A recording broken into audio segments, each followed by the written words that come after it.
ರಾಜ್ಯದ ಮುಖ್ಯಮಂತ್ರಿ ಸನ್ಮಾನ್ಯ ಶ್ರೀ ಯಡಿಯೂರಪ್ಪರು ಆಯ್ನಾತ ಬೇಗ ಗುಣ ಅವಡ ಪಂಡೊಂದು ಮುಖ್ಯಮಂತ್ರಿಗಳ ನಿಕಟವರ್ತಿ ಬಿಜೆಪಿ ರಾಜ್ಯ ಕಾರ್ಯಕಾರಿಣಿ ಸದಸ್ಯರು ಶ್ರೀ ಕೆ ರವೀಂದ್ರ ಶೆಟ್ಟಿ ಉಡಿದೊಟ್ಟು ಶ್ರೀ ಸೋಮನಾಥ ದೇವಸ್ಥಾನದ ವಿಶೇಷ ಪ್ರಾರ್ಥನೆ ಸಂದಾತಿರು.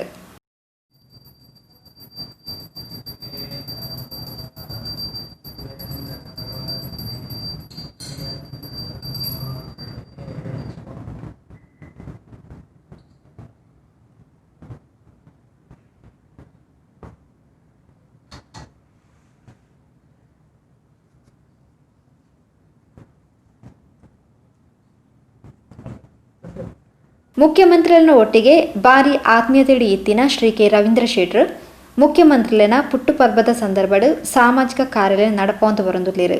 ಯಡಿಯೂರಪ್ಪರು ಆಯ್ನಾತು ಬೇಗ ಗುಣಮುಖ ರಾವಡು ಅಂಚನೆ ಕೇಂದ್ರ ಗೃಹ ಸಚಿವರು ಅಮಿತ್ ಶಾಲಾ ಆಯ್ನಾತು ಬೇಗ ಹುಷಾರಾವಡು ಪಂಡದ ಸೋಮೇಶ್ವರದ ಶ್ರೀ ಸೋಮನಾಥ ದೇವಾಲಯಡು ಸೋಮವಾರ ವಿಶೇಷ ಪ್ರಾರ್ಥನೆ ಸಂದಾಯರು.